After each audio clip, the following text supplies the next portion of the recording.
Take a look around your desk. Chances are there's a paperclip somewhere nearby.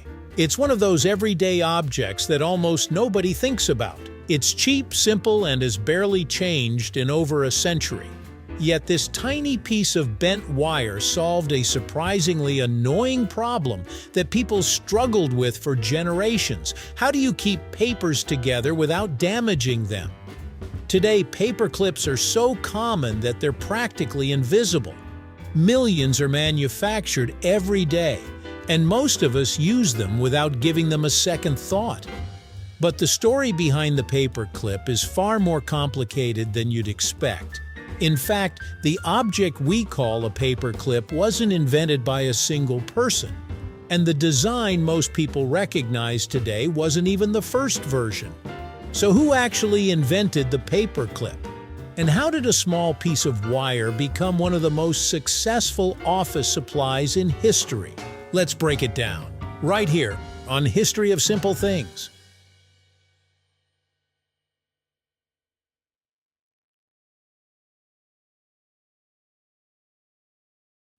Before paperclips existed, organizing documents was surprisingly difficult.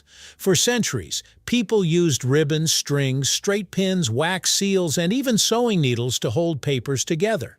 While these methods worked, they often came with problems. Pins could prick fingers and leave holes in important documents. Strings required extra time to tie and untie. Wax seals were permanent and inconvenient if changes needed to be made later. As businesses expanded during the Industrial Revolution, paperwork exploded.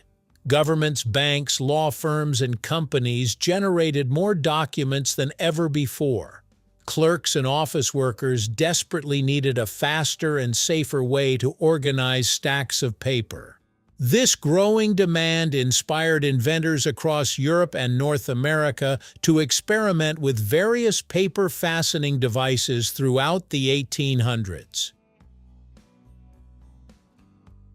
One common misconception is that the paperclip was invented in a single moment by one genius inventor. The reality is much messier. During the late 19th century, dozens of inventors patented different wire-based paper fasteners. Some resembled modern paper clips, while others looked more like elaborate hooks, loops, or clamps. One of the earliest known patents was granted in the United States in 1867 to Samuel B. Fay. However, his design wasn't actually intended for papers. It was originally meant to attach tickets to pieces of fabric, such as clothing or textiles. Over the following decades, inventors continued refining the concept. Various versions appeared in patent records across several countries. Some worked reasonably well, while others were awkward and difficult to manufacture. The challenge was finding a design that was simple, inexpensive, easy to use, and capable of securely holding papers without tearing them. The paperclip most people recognize today is known as the gem clip. Interestingly, nobody knows exactly who invented it. The gem manufacturing company in England began producing this style of clip in the 1870s, but there is no known patent for the design. Somehow, the company created a shape so effective that it quickly outperformed competing designs. The gem clip consists of a single piece of wire bent into two overlapping loops. That may sound simple, but the design solves multiple problems at once. The loops create tension that grips paper securely. The smooth wire avoids damaging documents. And because it's made from a single piece of metal, it can be manufactured cheaply in enormous quantities. By the early 1900s, the gem clip had become widely used across offices around the world. Many alternative designs faded into obscurity, while the gem clip became the standard. Sometimes the simplest solution turns out to be the best one. If you've ever searched for the inventor of the paperclip, you may have come across the name Johan Voller, a Norwegian inventor. For many years, people believed Voller invented the paperclip in 1899. Schools, museums, and even monuments helped spread this story. However, historians later discovered that the situation was more complicated. Voller did patent a paper fastening device, but his design lacked the crucial inner loop that makes the modern gem clip work so effectively. His version was actually less practical than the gem clip, which was already being manufactured and sold before he received his patent. Despite this, Voller became associated with the paperclip because Norway embraced him as a national inventor. Over time, the story grew into a popular myth.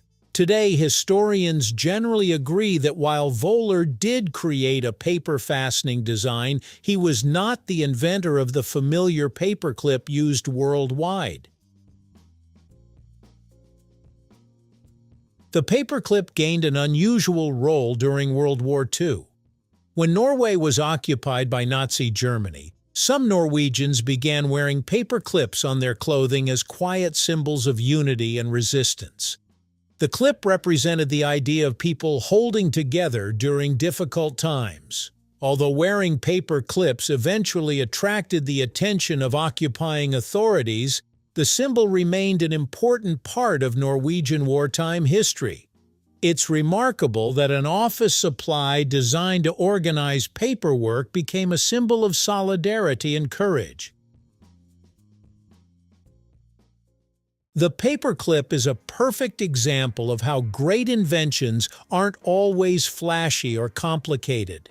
It doesn't have an engine, a screen, or a power source. It's simply a piece of wire bent into a clever shape. Yet that tiny invention transformed offices, schools, and businesses around the world. It solved a common problem so effectively that more than a century later, we still use essentially the same design. And perhaps that's the ultimate sign of successful engineering. When something works so well that nobody feels the need to improve it, it quietly becomes part of everyday life.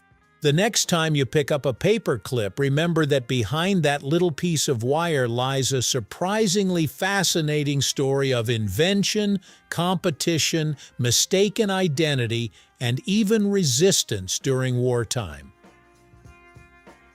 Thank you for watching. If you have suggestions for our next video, feel free to share them in the comments below. We'll be sure to give you an acknowledgement for your contribution. Thank you for joining us on this journey through the history of simple things. Don't forget to like, subscribe, and stay tuned for more stories woven through the smallest details.